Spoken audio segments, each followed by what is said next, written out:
Hello everybody, welcome to EdCamp on Air. My name is Abbey Thomas and I'm a Technology Integration Specialist for DeKalb County Schools in Alabama.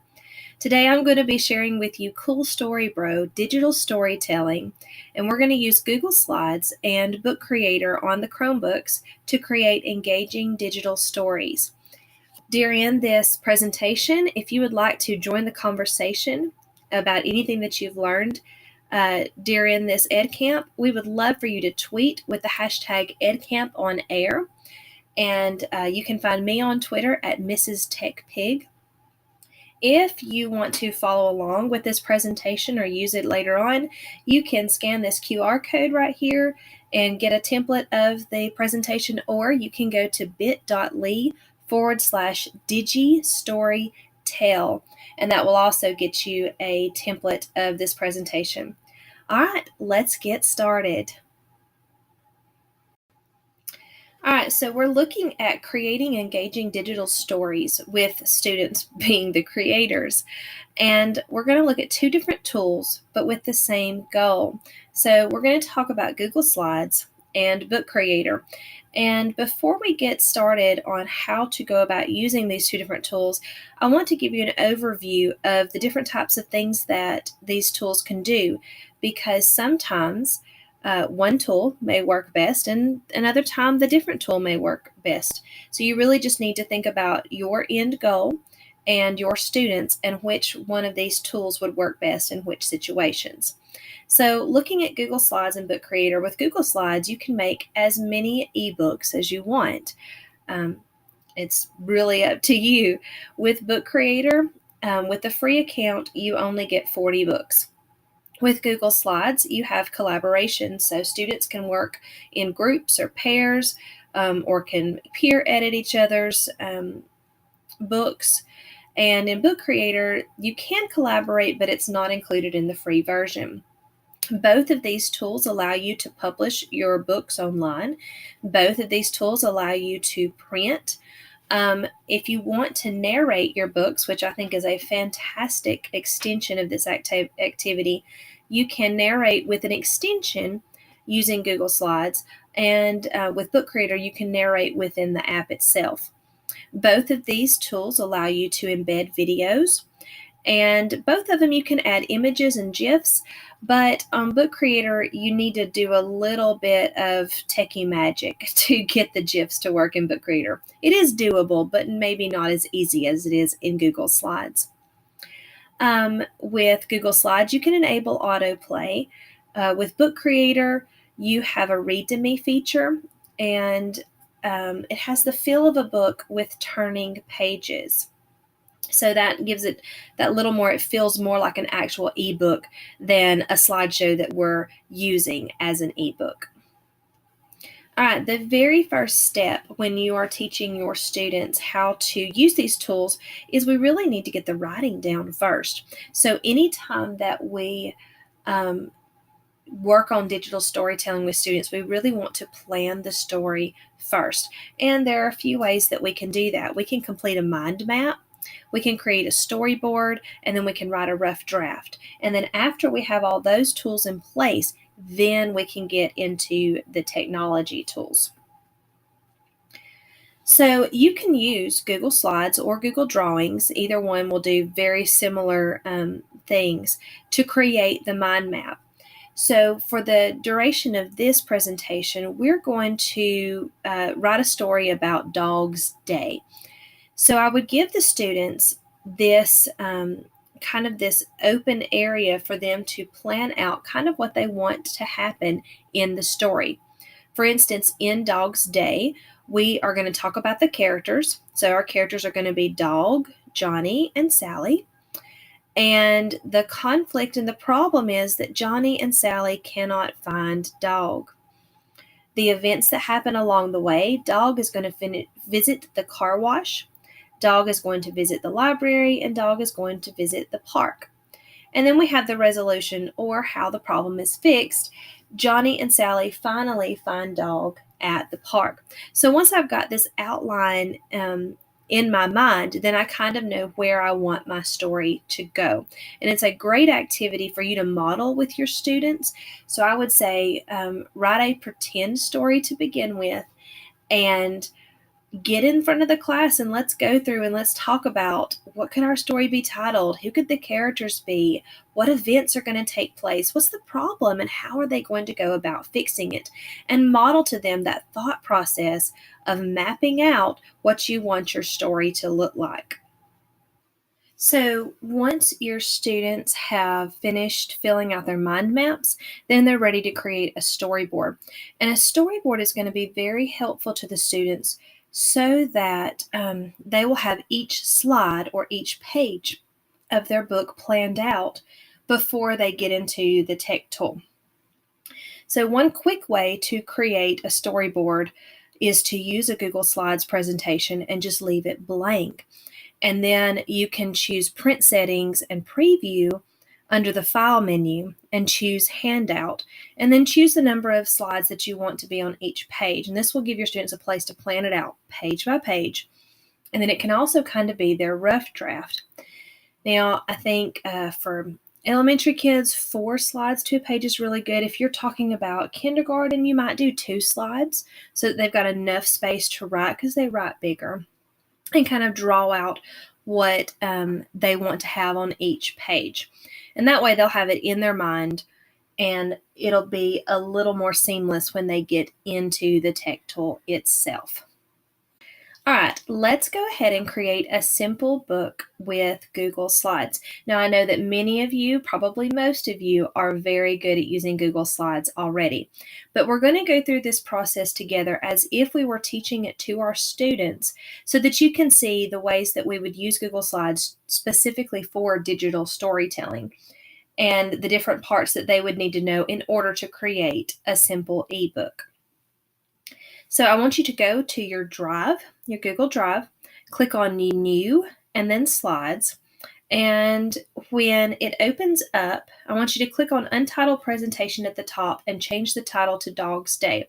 This is one step that lots of times our students forget to do.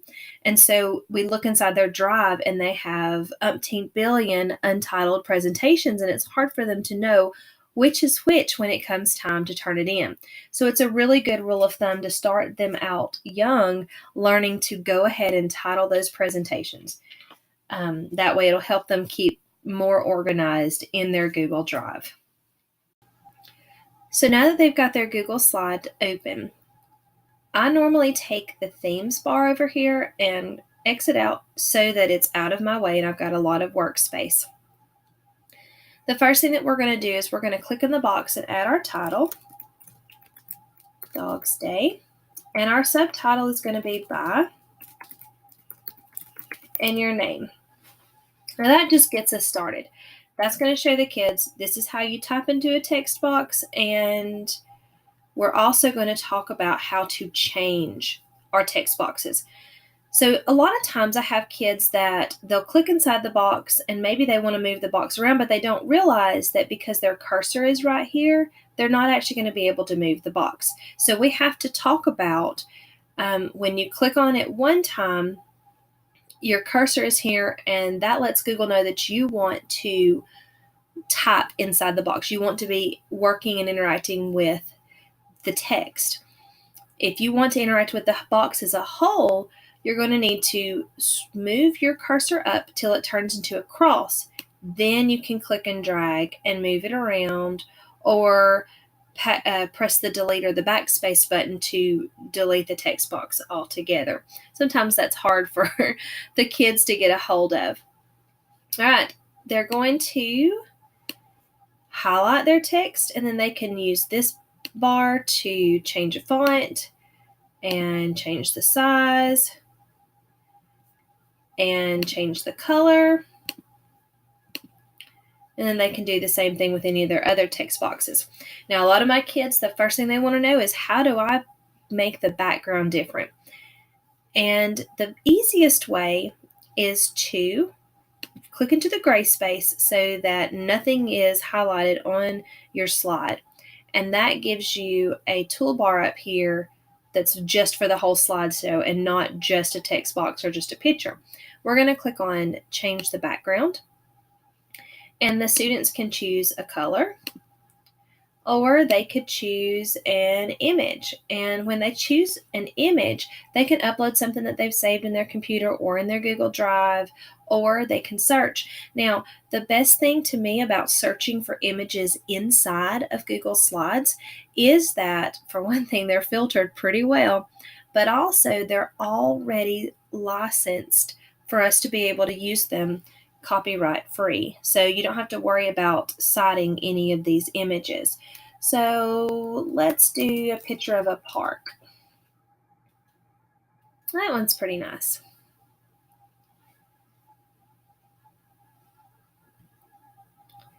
All right, so we have to talk to the kids. Sometimes they want to get a really busy background, but they also want really bright colored words, or a font that's kind of hard to read. And we have to teach them the difference between it looking really appealing, but also still being able to read it.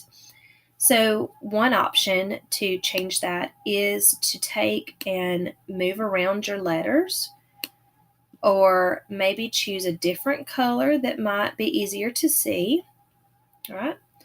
Or if they're really dead set on the color that they want and they're really dead set on the background, another option that can be very helpful to the kids is if they make a shape. You can click on shape up here at the top and choose you a shape. Let's see. I kind of like this one. And draw it to fit your text box. Now, the kids always freak out because they're like, oh no, where did my text box go? And so we have to have the conversation that our Google Slides is kind of like a desk. And on top of our desk, we might have lots of different sheets of paper. And so the sheet of paper that said that had by Miss Thomas on it is now underneath the sheet of paper that had the shape on it. So we need to rearrange those two things. And normally having that conversation kind of helps them get into the mindset of why there are different layers on this slide here. So we can right click on it and choose order. And we're going to send that shape to the back. And now, like the sheet of paper that has the by Miss Thomas on it is on top of the shape. Alternately, instead of right-clicking on it, you can go up here to arrange, and you can do order from there as well. Now, we can make the box just like that and make it not see-through, and we can't see our background behind it. But a lot of times, they really don't want to mess up their background, so they can click on their shape, and using the fill color tool up here at the top, if they click on the fill color tool, they can change the color of it. And if they go to custom, here is an opacity slider. So it goes from completely opaque to completely transparent. And somewhere in the middle is normally, you have to piddle with it a little bit, but is normally a good fit to where you can still see your words and then also still see your background. So I think my words probably still need to be a different color to be able to be seen well. But now I can see both. I can see my background and I can see the words. So that's a good tool to teach the kids right off the gate, because a lot of them are very, very loath to part with their really busy backgrounds. All right, so we've got our title page taken care of. So now we need to start adding our other pages. Now we can click Add Slide here with this plus sign. Excuse me. Or we can use the drop-down box. And a lot of times I show the students the drop-down box because there are different options there besides just this title and body that it's going to give you if you add the slide with the Add Slide button. Oftentimes, when we're doing ebooks, we need to be thinking about a picture or pictures on a page and a small chunk of text. We don't want a whole chapter book on each slide. Normally with an ebook, we're doing more like a short read. So a couple of good options for that would be this title only, and their text could go at the top and pictures over here, or this caption where the text is at the bottom. Another good option is this section title and description. So even though it has a title and a subtitle and a place for other text, I like to use it as a place for the story to go and then a place for a picture to go side by side. And it gives the kids kind of a format to follow. So we're going to choose that one this time. So I'm going to get this out of the way and this out of the way, and this text box here, I'm going to move it over here and type our first thing. So this is Johnny and Sally and their dog. Whoops. Dog. Nice inventive name for a dog. Now, a lot of times the kids are going to already have these text boxes made for them, and they're going to be left aligned, but I really like center aligned, and so showing the kids how to go and change it into a center aligned is really good a lot of times for books. And this one probably needs to be bigger font too, because there's not a whole lot on this page. There we go. All right, so this page is talking about Johnny and Sally and their dog, so we need a picture of Johnny, Sally, and their dog. So we can go up here and we can go to Insert, Image, and search the web. And again, those are copyright free, already filtered pretty well for us through Google Education, and pretty safe to get into. We can also make it a little step faster and just click the image button and search the web here.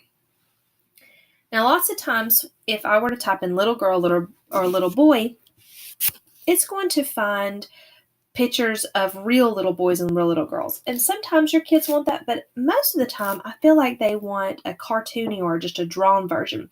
So I tell them if they're going to want that kind of cartoony type version, if they'll type in little girl and choose clip art, they're going to be more likely to get a little girl that's clip art.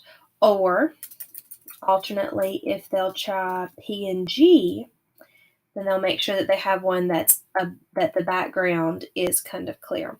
But I think I liked the ones with clip art better. So let's choose this for Sally. We can either double click it, we can click it and click insert, or we can click and drag it over here. All right. Now let's get a little boy to go with her. Oh, that's a good looking little boy. And let's get a puppy. Oh, I like that one. All right. So let's get out of that text box. Now, when your kids get these pictures, they're going to flip out because they're all on top of each other. This dog is huge, and they don't know how to take care of that. So I'm going to show you the thing that most kids do. They're like, oh my gosh, this dog is too big. I'm going to make him shorter. And they will grab the top and squish it like that and feel like that's just totally fine. And then they'll say, oh no, maybe this is too fat. And then they'll grab the side and they'll try to readjust it to make him fix. A good rule of thumb for them, and this is something that a lot of them just don't know right off the bat, is to grab those corners, and it will keep the picture proportional, and then you can still make it the size that you want it to be and move it around. So let's quickly get those moved around the way that we want them to be. All right. Now we would continue on and add page after page or slide after slide and add our text, add our pictures, add our background, adjust our text to whatever colors and fonts and shapes and sizes that we wanted until we completed our story. And then we're ready to edit, revise, and then publish. Another option for illustrations in your student stories, let's remove dog there, is your students can draw their pictures and then add them using the camera on their Chromebook if that's what they're using. So they can click on Insert Image and choose the camera option, and then just hold up their picture. See my awesome picture of dog? And then they can take a picture of it right there. And click Insert. So now we've got a picture of dog that I drew all by myself. Now, when we get pictures, oftentimes we may not hold it in exactly the right spot, and so it's a good time to teach the kids about cropping. So we can take and double click on our picture, and we get these nifty little black bars around rather than just our blue box, and we can take and drag those and cut off the parts that we don't need. So there's that. And then click the Enter button. Alternately, we can take and we can, let me undo all that. We can take and have our picture highlighted and choose the drop-down box beside the crop button and mask the image. And that's going to allow us to cut it into a specific shape.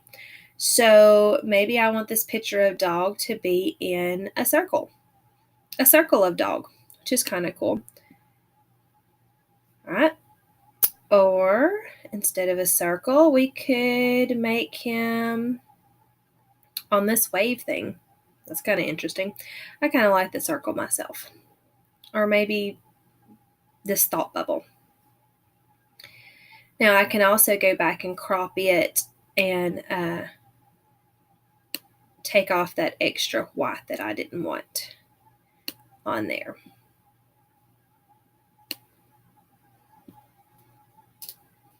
And now I've got a picture of dog that I drew all by myself. Another useful tool to show our students right off the bat is Google's little red squiggle line here.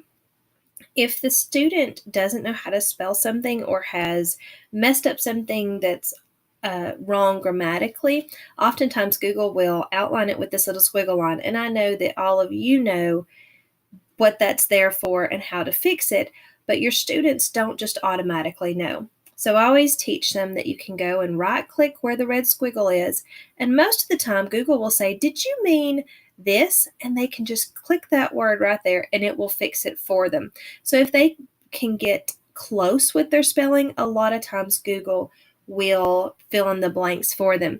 Now, where that confuses the kids sometimes is that perhaps they spell maybe their name in an unusual way and Google thinks that it's misspelled and they know that it's not misspelled, and so that can kind of freak kids out. So I always go ahead and mention that Google's going to catch it if it's spelled wrong or if it's a word that Google itself does not recognize. And so even though it may say that it's wrong, sometimes it actually is still right. So I don't want the kids to freak out about that. So for this next page, I need Johnny and Sally again. And a lot of times your students will think, oh, well, I'll go through the process of searching for little girl PNG and little boy PNG and getting those images and putting them back in there. But you can show them that if they will click on the different ones that they want to use in the next slide and do Command C or Control C, that's going to copy it, and then go to that next slide and Command or Control V, then they can paste it there. Alternately, let's say I want both Sally and Johnny, I can draw a box over the things that I want to highlight, and it highlights both at the same time. So that's going to save me a step. And I can Command or Control C to copy, and then go back to the next slide and Command or Control V to paste them there. So I already have both my people there. Now for this page, I need to add something different. Johnny and Sally can't find dog, so I'm going to put little question marks above their heads. So I'm going to choose a shape. I'm going to get a call out like they're talking or thinking. I think thinking is good. And I'm going to draw a thinking bubble over his head. Whoops, let's make it a little bit smaller.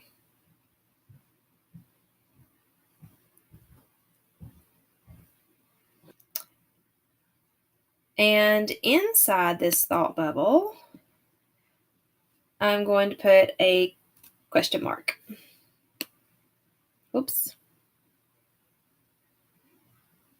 Let's make it bigger and make it centered. Awesome.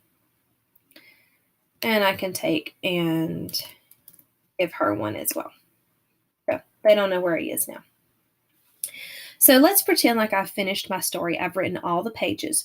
A good rule of thumb to tell your students before they turn it in, they're going to need to proofread it before it's sent to anybody else.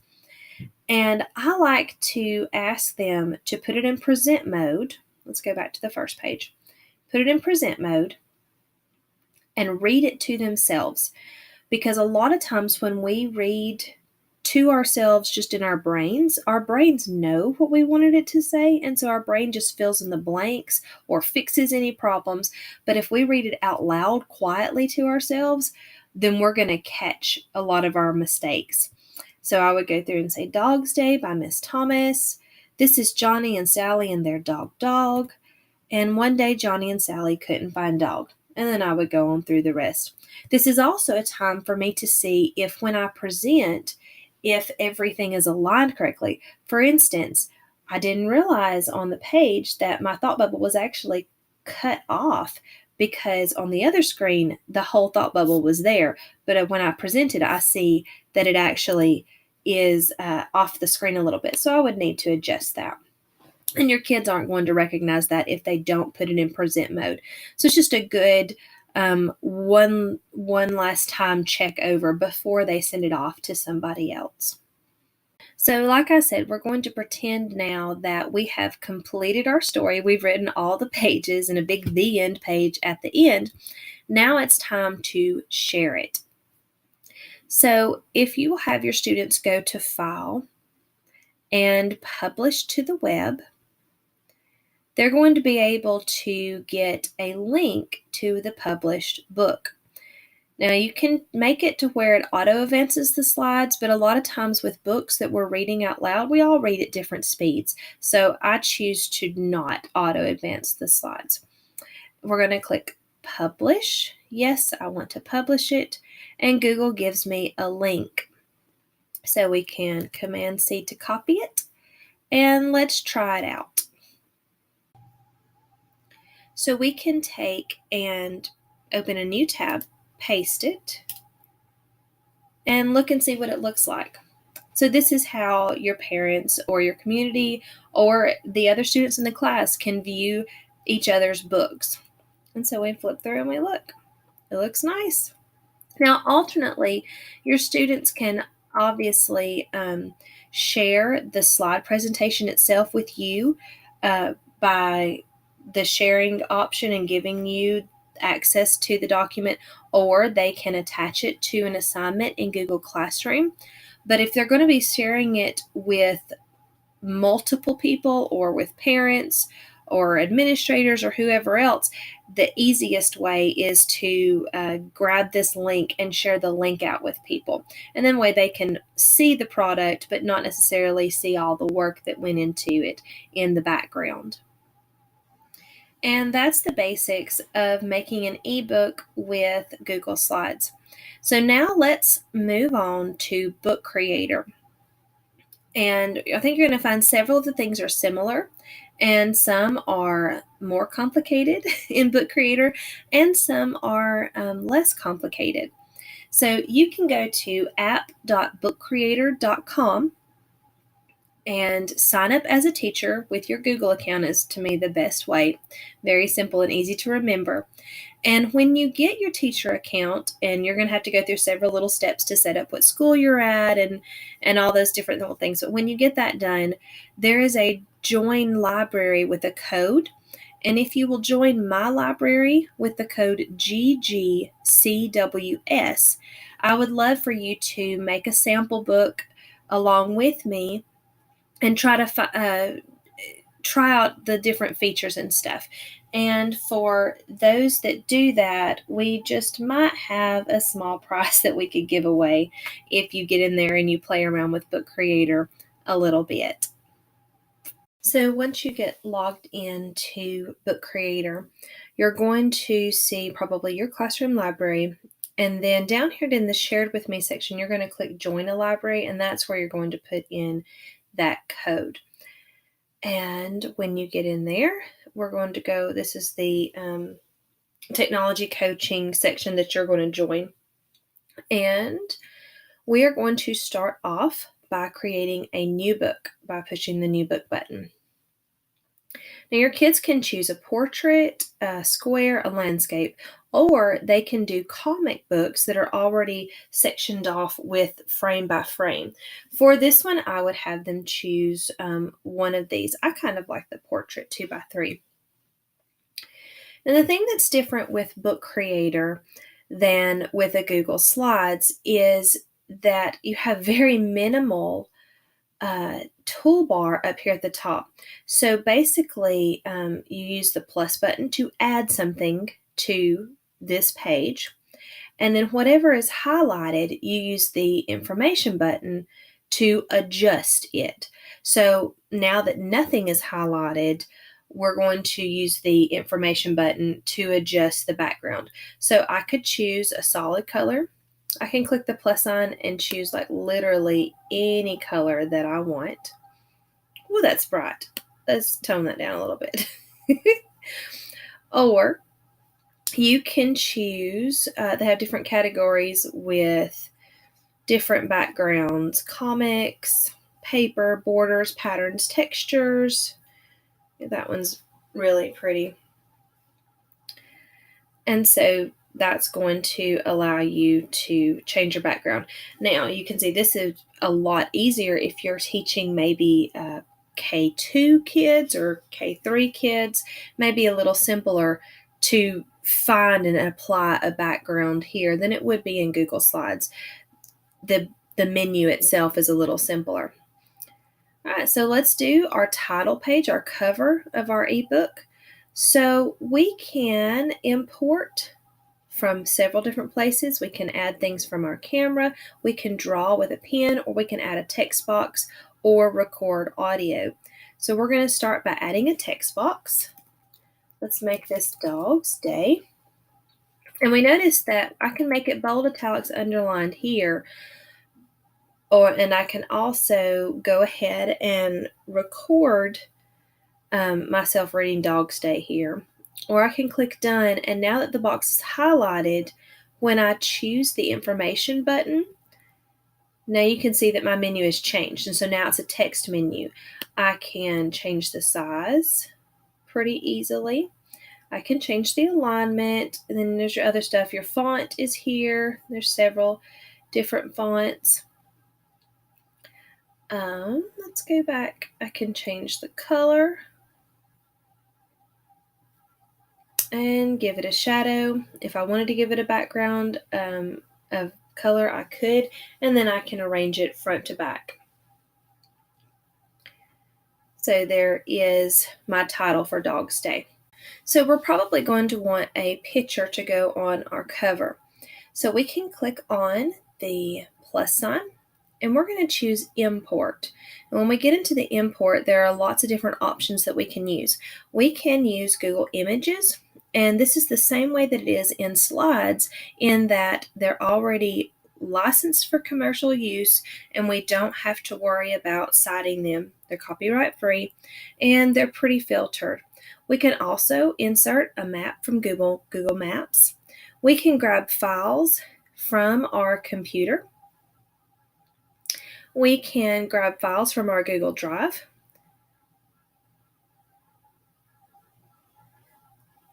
And we can use an embed code as well if you've grabbed an embed code from somewhere else. So we're just going to use Google Images for this one. Let's look for puppy clip art. Again, using that same kind of thing that we did. Oh, and there's dog that we used earlier. So let's click select. And here is dog for us to use. Now, let's say, for instance, that we wanted that picture that the student drew. Now, inside of Book Creator, it's going to be a little different than it was inside of Google Slides. It is a more simple format, but it also offers a little bit less configuration. So your students are not going to be able to crop this photo. So what they take as a picture is what they're going to get. So let's delete this one and let's give it a shot. We're going to click add something again, and we're going to add from the camera.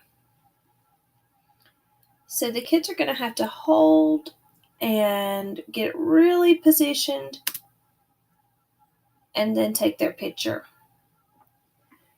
So not exactly right, but it's pretty good. And so there's my picture of dog for Dog's Day. All right, to add a new page, all we do is click this arrow on the side and it opens up. And we'll notice that page 2 and 3 are here and it's open like an open book. So let's start off by getting our background. And let's do our text box and say this is Johnny and, oh goodness, I can't type today, and Sally and their dog.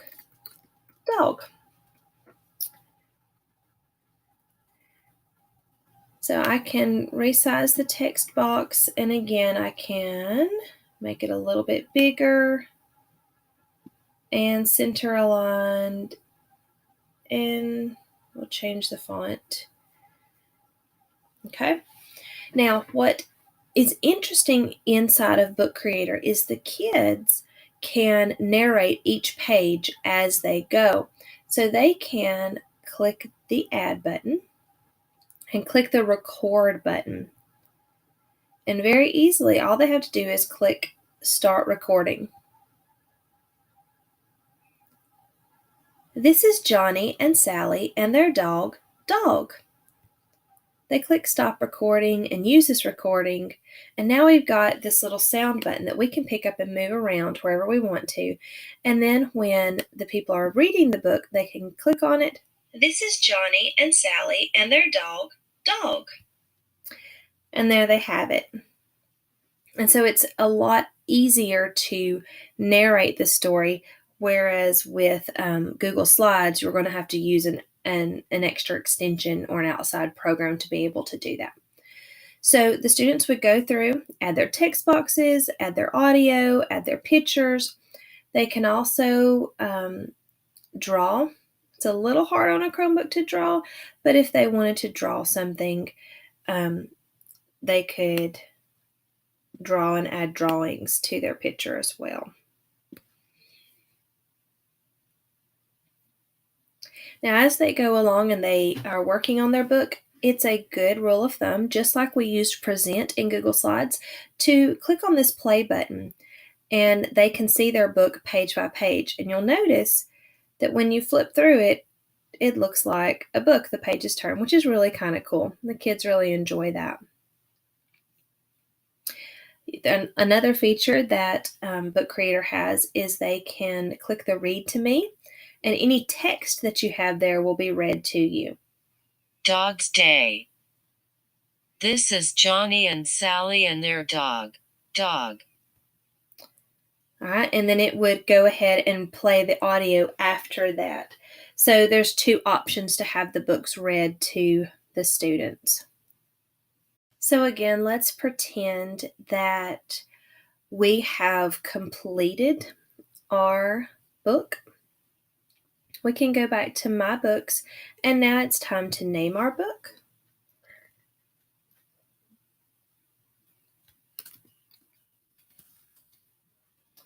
And we can share our books. And we can publish them online and give the link, or we can download them as an ebook, or we can print them.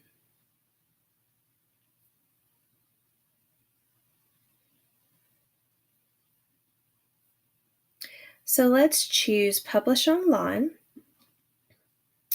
and click Publish Book.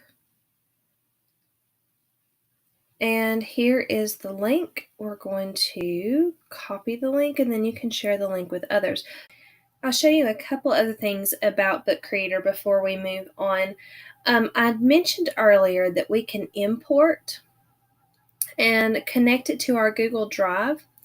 And I wanted to show you that it's a little confusing when you get into Google Drive because everything is in its own folder. So if you have many different things shared with you, if you have Google Classrooms or lots of stuff, you're going to have a lot of stuff to dig through to find what to add. Now, your students will not have this much stuff, but you as teachers probably will. So the easiest thing to do is to work inside your Google Drive first before you try to add something to Book Creator, and then search for it by name is going to be a lot easier.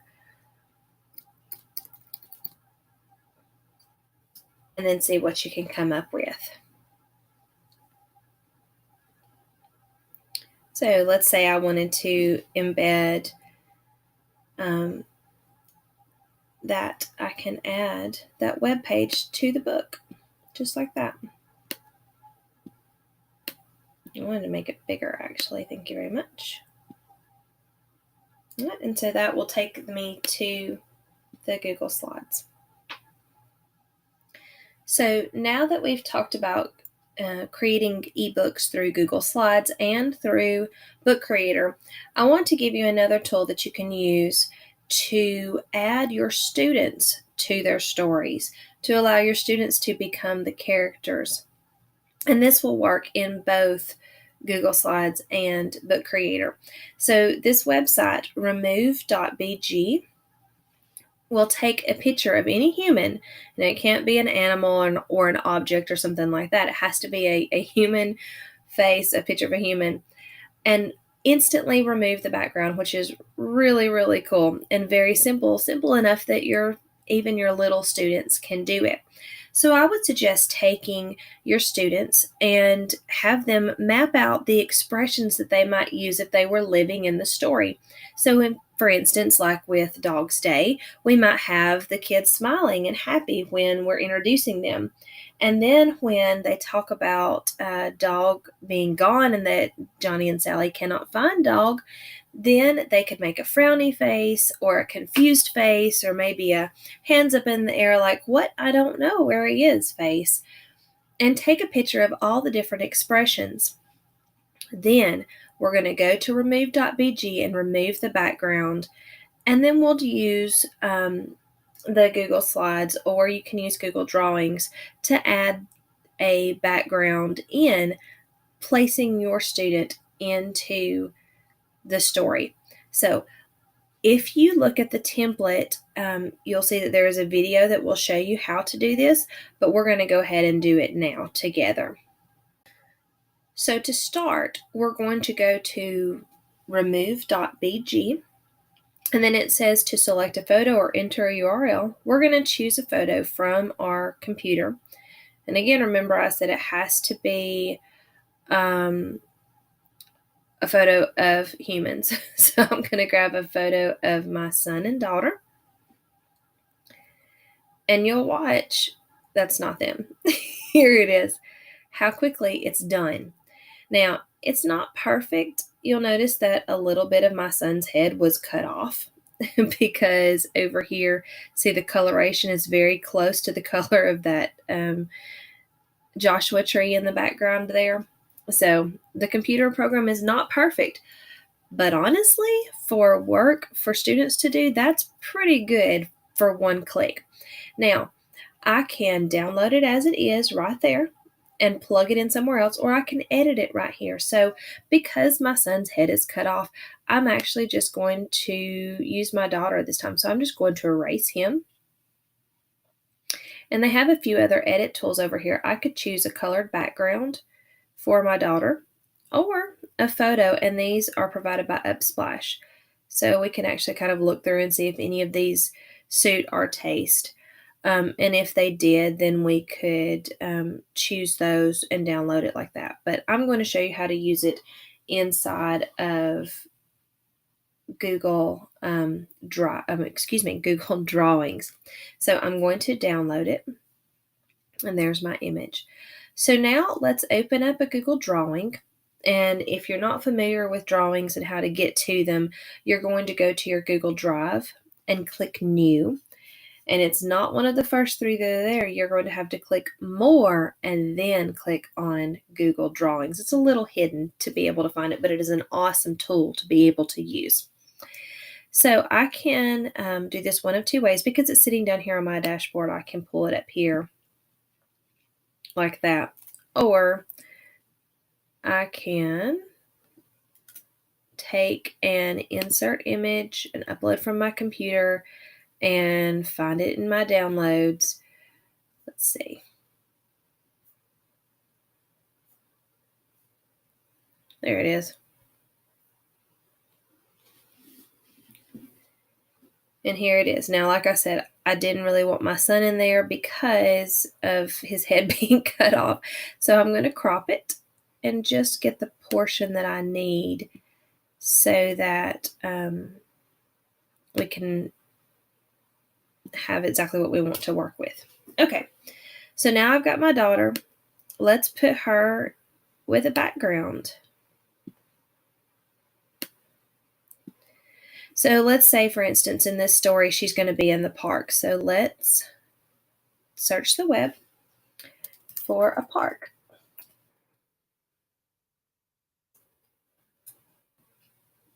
And let's make that bigger. And again, we'll need to set the order just like we did earlier. And there, my daughter's in the park, and now she can be a part of the story like that. Let's take, actually, and make that a little bit smaller so she looks like she's more in it. There we go. So now all we have to do is go to File, Download As, and we're going to download it as a PNG. That way, all of this stuff will not turn white. It will still stay transparent. So let's go to a PNG.